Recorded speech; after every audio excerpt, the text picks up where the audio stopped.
up and I rolled out of bed.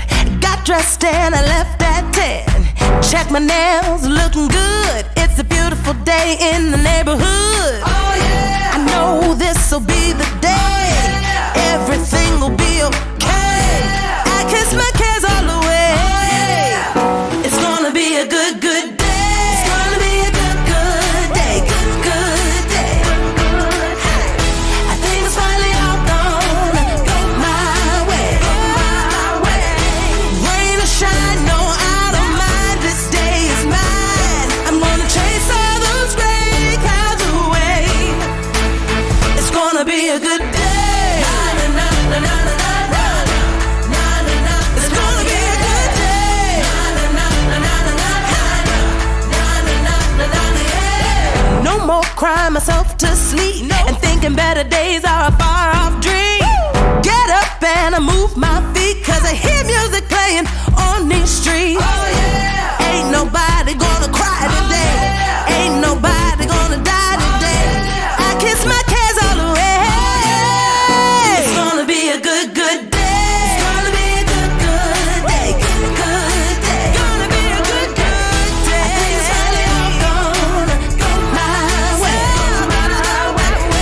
Rain or shine, no, I don't mind. This day is mine. I'm gonna chase all those gray clouds away. It's gonna be a good day. It's beautiful. It's gonna be a good day. No more crying myself to sleep and thinking better days are a far off dream. Get up and I move my feet, cause I hear music playing. It's gonna be a good, good day. It's gonna be a good, good day. Good, good day. I think it's finally all gonna go my way. Rain or shine, no, I don't mind. This day is mine. I'm gonna chase all those gray clouds away. It's gonna be a good day. It's gonna be a good day.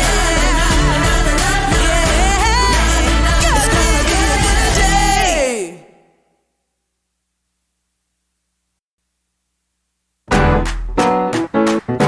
Woo! It's a great, great day. It's a good day. Get up! Can't you see the sun shining? I woke up and I rolled out of bed. Got dressed and I left at 10. Check my nails, looking good. It's a beautiful day in the neighborhood. Oh yeah! I know this'll be the day. Everything will be okay. I kiss my cares all away. It's gonna be a good, good day. It's gonna be a good, good day. Good, good day. I think it's finally all gonna go my way. Rain or shine, no, I don't mind. This day is mine. I'm gonna chase all those gray clouds away. It's gonna be a good day. It's gonna be a good day.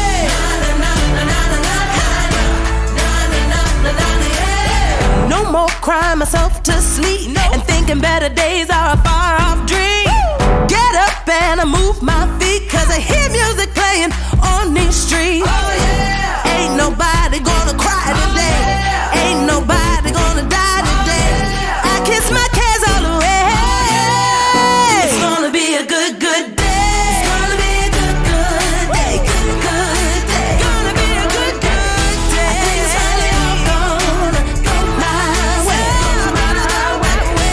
Rain or shine, no, I don't mind. This day is mine. I'm gonna chase all those gray clouds away. It's gonna be a good day. It's beautiful. It's gonna be a good day.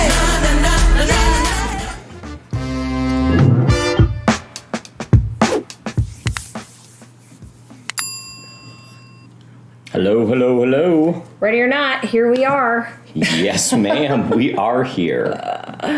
8:45 a.m. On the dot. Ding! On time. Yes. Good morning. I think that habit is important. Just keeping yourself in a routine, whatever that is. We truly believe in that. Mm-hmm. We've always kind of just be consistent. Consistency and a routine. Okay, good morning. Who's with us today? And who had a great weekend? I know we did. Oh, the weather was amazing, right? The weather was great. We had fun with our ducks, our family. It was awesome. Right? Topics for today are going to be Stacey's weekly update, multiple offers, and home appraisals, and how those two things may or may not relate. Sometimes people shock me. And prices per foot for residential real estate. Is that a thing? And if so, how much are they right now? And what can we learn from that? I don't know. We'll just take a look. Yeah. All righty. Okay. I think that's all I got. Well, let's do it.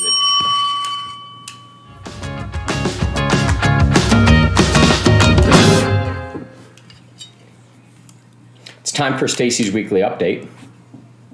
Let's go.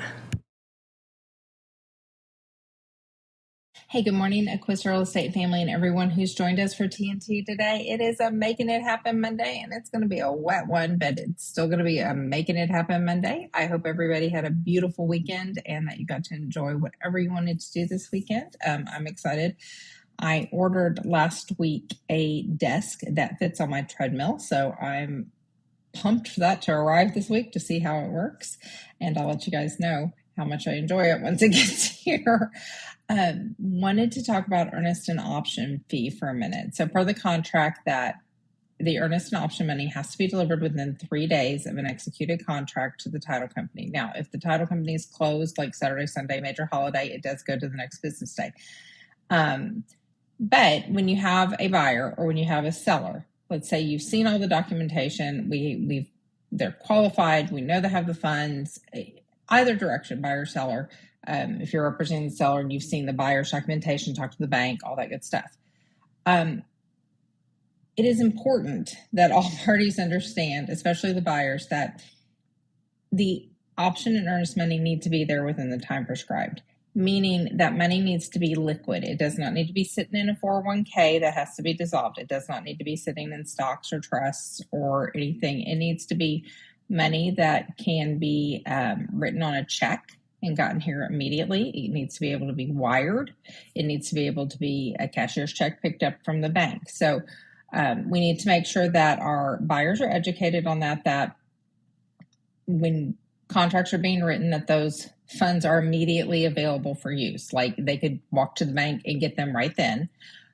And if we have a listing, we need to make sure that the buyer's agent has discussed with their buyers, or that they do have the liquid assets to make sure their funds are there also within the time prescribed. So just wanted to give everybody a quick recap on that, make sure that we're educating people. And then as listing agents following up with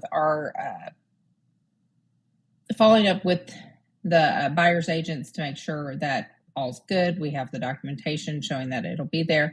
If it doesn't get there, there's other things we can discuss. So let me know if you have questions about that, because I'm always happy to help and discuss those items. So let's talk about March 14th through March 20th. We had 4 contracts turned in. So congratulations, you guys, for getting out there last week and starting the spring off right. The first day of spring was yesterday. So we're officially out of winter. We'll see what happens.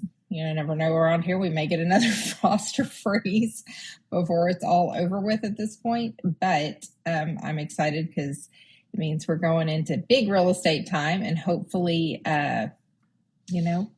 people will be putting their houses on the market and we'll get more things going on. So you guys, we have listings coming up. I've seen a couple media days scheduled. So I'm excited for what the next few weeks brings, and I look forward to talking to you guys soon. Have a great one. Thank you, Stacey. So yes, you guys, there are some buyers of certain ages that have never had a paper check. So this is really important. And, just because it doesn't get there in time doesn't mean, well, I'm sure the seller will just extend for us. No, you can lose a contract. So I'm glad Stacey brought that up today. That's great information. And it is something you're supposed to, the conversation you're supposed to have with your clients. It is written somewhere, and I don't know exactly where, that you as the agent are supposed to have that money in hand. So I don't know where that disappeared from, but we, now with electronic applications, we typically don't have that cash or a check in hand. So good information. Yeah, and I think Stacey brings up a great point that it does take longer to settle than you would think, to sell a stock, to get it to cash, to transfer it from an account to, right? So you have to plan on enough time, and you should have it at your local bank in US dollars, ready to be moved. Yes, and the other thing is sometimes people will go in and they'll send it, right? But if you're sending it like a bill pay, it could take, 7 days to get there. Yeah, bill pay right now is taking quite a long time to process. Yeah. So I don't know why the U.S. mail is so slow and what's going on now. Maybe go back to the good old money orders. Well, there's limits on certain things. So it is important to have it in U.S. dollars in a U.S. account that you can actually transact, that person has control over. Yeah. There's a lot of variables. Yeah. Good job, Stace. Bell time.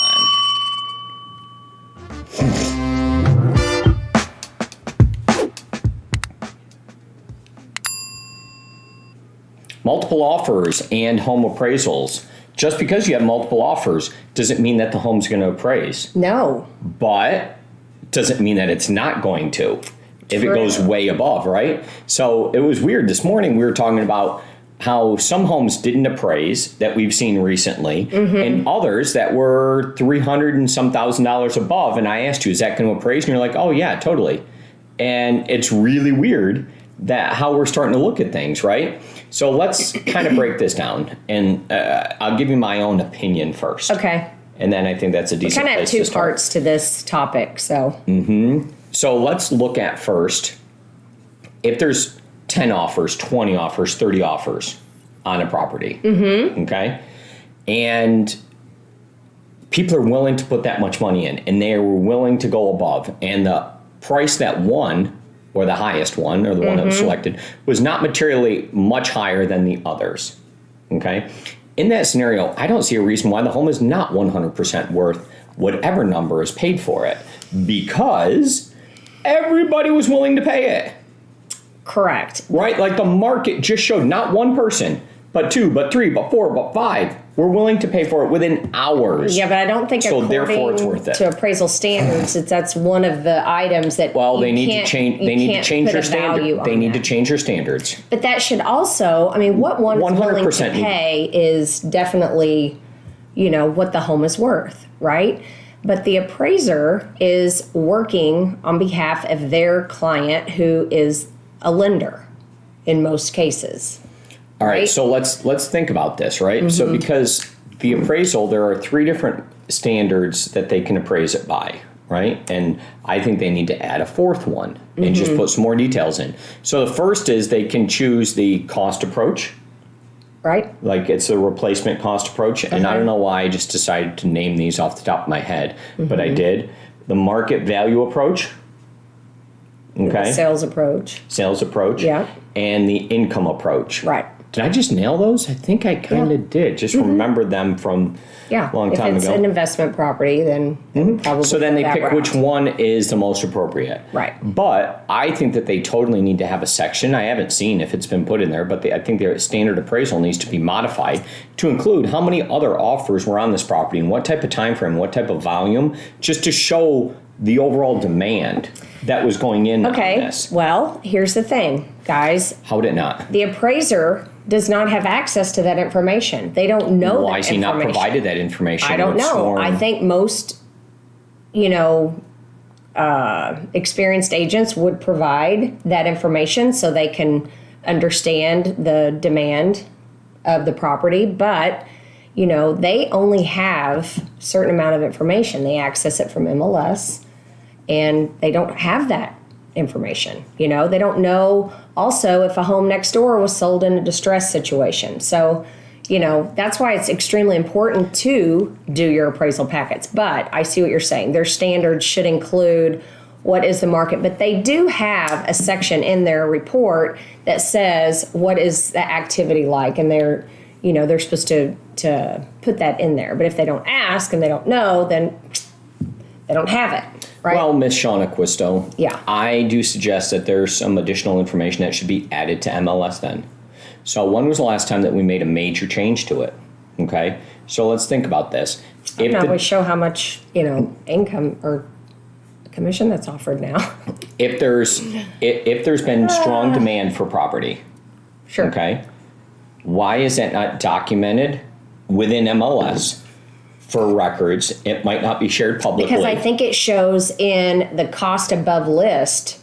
That's really the indicator of if it goes 112% above the list price, and you're seeing that consistently amongst 5 comps, then that tells you most likely if it went above that they had multiple offers. Yeah, I personally don't feel that's enough information, because what it's not doing is it's not saying was one person willing to pay that, or 5 or 10 or 20. So for example, I would really like to see within MLS, whether it's shared publicly or not, or only available for appraisers, but more detail necessary for each contract that goes through, to say how many showings, how many offers, how many above, like what were the general prices, because that would help validate some of the things that are going on within the market. I don't really agree. I don't think that's going to happen. You have people that could just make a number up. I mean, you don't have, not everybody uses showing time. I disagree. I think that it's in the numbers. I mean, I believe it's in the numbers, and we have to provide the correct and accurate information to our MLS, and it's shown in the percent over. That's the indicator to me that what market are we in, that you have these people willing to pay this. So that sets the market price. Yep. And then if we have one distressed property, all of a sudden that tanks the market, right? It's really it takes an average. I mean, it could, but you're most likely going to have, you could argue that back, and that would be a valid argument. If a property came in, why did you use this comp? This is not an apples to apples comparison, but if there are no other comps, they make adjustments to that. So even though it was a distress, they'll make adjustments to bring it up to whatever the subject property is. But I don't know. But we're going to have to agree to disagree. I think that disclosing that information and sharing it is extremely valid and would show exactly where we are. I think it would actually help the banks to understand the risk portfolio. You might as well also ask where you're moving to, and all these other things. I don't know. I think that we can just disagree. But the point of this is, we think that because our market's been hot for the last how many years, that maybe the appraisals have caught up to it wrong. I believe we personally had one that came in low recently, and it's like, what? Yeah, sometimes appraisers are bad. Yeah. Just flat out bad. Yeah. But you have to know how to read an appraisal. Your lender, don't just rely on the lender to do that. You need to also read it and look at it and understand, what comps are they using? Were they the closest to the property? Were they, apples to apples in comparison? Was there something that may have closed after that appraisal was conducted that you could now use? They will make that change. Or pendings. That's a given. That's what I'm saying. If something was pending and it's about to close, or it did close from the time, then you can, actually ask them to update it with that new information, because it's valid information. It is difficult to have a property go up in value for an appraisal. With the upward pressure, it tends to move slow, but it dramatically comes down on the other end. Yeah. It's like a weighted system. I don't really like how that's all conducted, because it feels like just one or two bad properties can sink it, and it takes so much pressure on the upside to pull it uphill. Momentum is not in that favor. Right. So there's another topic to this, that now that we're discussing our kind of issues with appraisals, that's new. So as of this year, Fannie Mae accepts desktop appraisals. We've seen them in the years past, but I think we're going to see them more and more now because we tend to have a shortage of appraisals. The demand is so high, we can't get them done in time, etc. So here's an article, and I want us to chat in the link, and I really want you to look at this article and read it because it's an appraisal blog, and someone's kind of talking through all these different points. So we don't have time to get to all the points today, but basically here it is in a nutshell. Anyone. So appraisers have to be licensed by the state of Texas, okay? A desktop appraisal, however, if the lender chooses to utilize a desktop appraisal, they can send pretty much anyone out to do the measurements, do the floor plan, and gather the information. How is that? So you're going to send some random person. I mean, it could be a realtor, which to me, that's, I don't know. How do you prove the validity if they don't have to be licensed? Right? So this scares me a little bit. I don't like it. So you Uber over to a house and hold on, I got to go in and, that was a bad example. In this article, it said your Uber driver could be the person that's coming up to the house and do the measurements. So, yeah, I don't know. I think that that's wrong. For safety issues, you're just going to let anyone into your home. I think that's demeaning to Uber drivers because every Uber driver I ever had was like formerly a tech millionaire, and they're just like between gigs waiting for the next thing to spike. But if it then has to be like signed off by an appraiser, what appraiser is going to just take? I don't know. There used to be a thing, and it's still around, but they were called BPOs, and they were broker price opinions, where you'd get paid like $75. Right, to go out and drive by, take a picture, and put together a little, like a mini appraisal, I guess, if you will, for a lender when we had foreclosures because they never visited the property, but they wanted to see the condition it was in and all of that. So that was a thing people did for $75. Yeah, and so they're illegal here at Acquisto Real Estate. We're totally out on that whole thing. If you have a problem with it, please come talk to me directly. But I mean, if you're twiddling your thumbs and nothing to do, and you need something real estate related to do, measurements for any no, we will not be doing agents. That is a huge liability. I don't even know how that would be covered if you had an. No, we're out on that. No. So anyway, take a minute. Save that article and take a look at it. It's an interesting perspective. I think it's a horrible idea. It's scary. And stay tuned. I have something else that's just as horrible of an idea that I personally had that I want to cover with you. And Hatching that's a more wrap. ducks? Nope. Oh, okay. Great. Okay.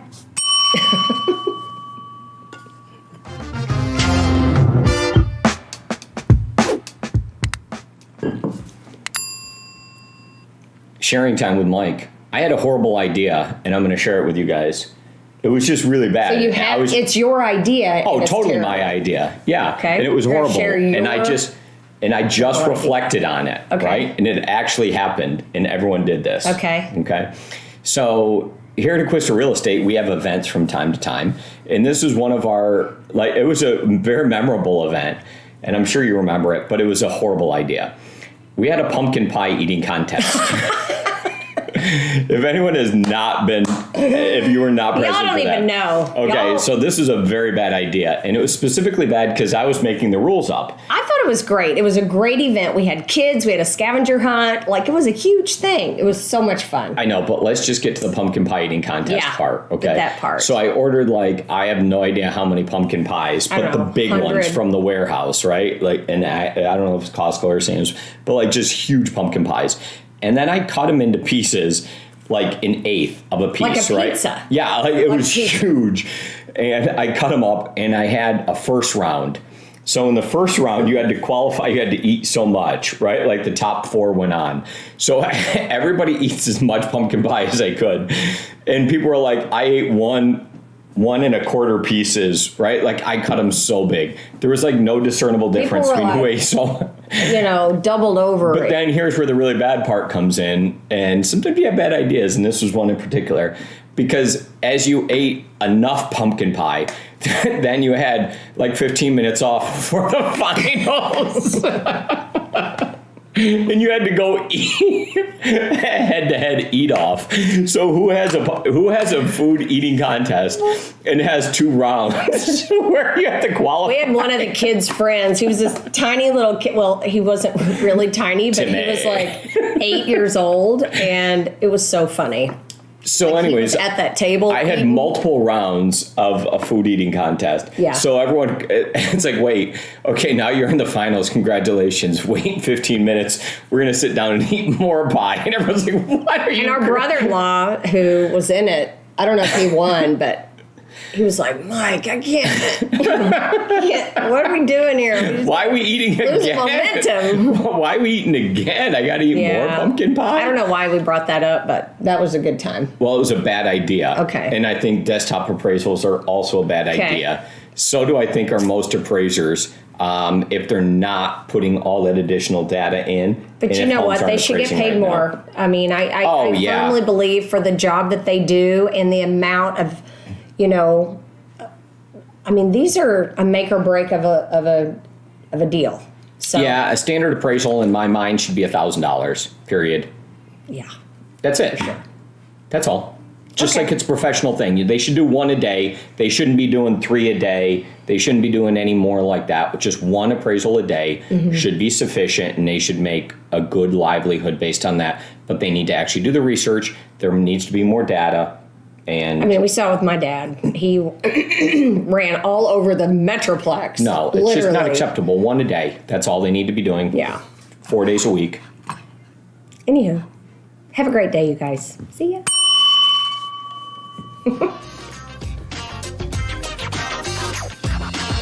And somehow we lost our camera that night. Never to be found. Lost our camera. Yeah. Let's move that just a little bit.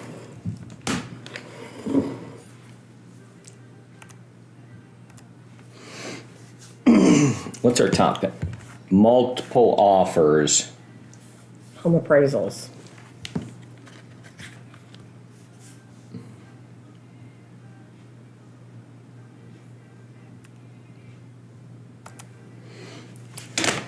Are you saying that we'll get better views if I put cash out? Like that's maybe? Okay. Okay.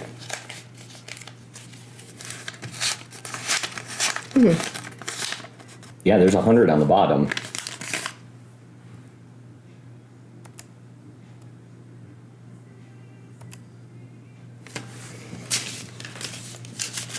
I don't know where I got that one. It's a great, great day. It's a good day. Get up. Can't you see the sun shining? I woke up and I rolled out of bed.